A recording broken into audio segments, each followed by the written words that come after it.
වාහනේට නැග්ග ගමන් AC එක දාලා සනීපෙට හුලන් වදින්න නේද කැමති? හැබැයි ඒ හුලන් එක්කම හිමිහිට පිළිකා සහ පෙනහළු ලෙඩ ඇඟට දාගන්නවා කිව්වොත් පිළිගන්නවද? මම තමයි මිස්ටර් ෆිල්ටර්. වාහනේ පිටින් හොදලා දිලිසෙන්න තියාගත්තට AC එක ඇතුලේ තියෙන මේ මාරාන්තික කුණු ගොඩ ගැන අද මම තිත් ඇත්ත කියන්නම්. කන් ඇරලා අහගනින්න. මහපාරේ තියෙන දූවිලි, දුම්, බැරලෝහ සහ ඔයාලගේම එගෙන් වැටෙන කුණු එකතු වෙන්නේ කොහෙටද හිතන්නේ? ඔක්කොම එවිත් හිර වෙන්නේ වාහනේ AC සිස්ටම් එක ඇතුලේ. AC එකේ කූලින් කොයිල් එක කියන්නේ නිතරම තෙත් වෙලා තියෙන අදුරු තැනක්. එතන තමයි දිලීර සහ බැක්ටීරියා වලට පැටව ගහන්න තියෙන හොඳම තවාන. ඒක මහා ජරාවාසයක්. වාහනේ අවුවේ වේලෙද්දි ඩෑෂ්බෝඩ් එකේ ප්ලාස්ටික් වලින් බෙන්සීන් කියන විෂ වායුව පිට වෙනවා. මේක කෙලින්ම පිළිකා හදන ලියුකේමියාව කියන අංක එකේ මාරාන්තික වායුවක්. ඔයා කරන්නේ දොර ඇරපු ගමන් AC එක ඔන් කරන එකනේ. එතකොට අර එකතු වෙලා තියෙන බෙන්සීන් විෂයි, ෆංගස් කුණු ගොඩයි ඔක්කොම එකපාර කෙලින්ම වදින්න පෙනහළු වලට. මොලයක් නැද්ද?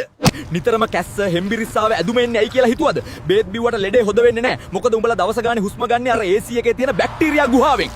මේ දිලීර වලින් එන විෂ සහ අර ප්ලාස්ටික් විෂ අවුරුදු ගාණක් එක දිගට හුස්ම ගත්තම ඇගේ සෛල විනාශ වෙනවා. පෙනහළු පිළිකා හැදෙන්න මීට වඩා දෙයක් ඕනේ නැහැ. වාහනේ එන්ජින් ඔයිල් මාරු කරාට කවදා හරි කැබින් ෆිල්ටර් එක මාරු කරාද? ඒක කුණු වෙලා, කළු වෙලා, ගල් වෙලා තියෙද්දිත් ඒකෙන්ම හුස්ම ගන්නවා. මහා පුදුම මිනිස්සු. AC එක දාද්දි මුලින්ම පුස් ගදක්, රෙදි වේලිච්ච නැති ගදක් එනවා නේද?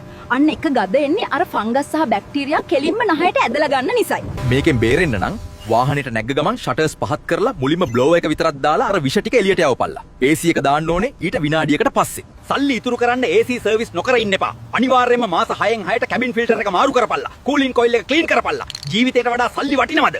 වාහන පිස්සෝ වගේ හිටියට ගොඩක් උන් මේවා දන්නේ නැහැ. ළමයි පවුලේ අය මේ වසකන එක නවත්වන්න මේ වීඩියෝ එක අනිවාර්යයෙන්ම ෂෙයා කරන්න. ඇස් අරගන්න අපිව දැම්ම ෆලෝ කරන්න.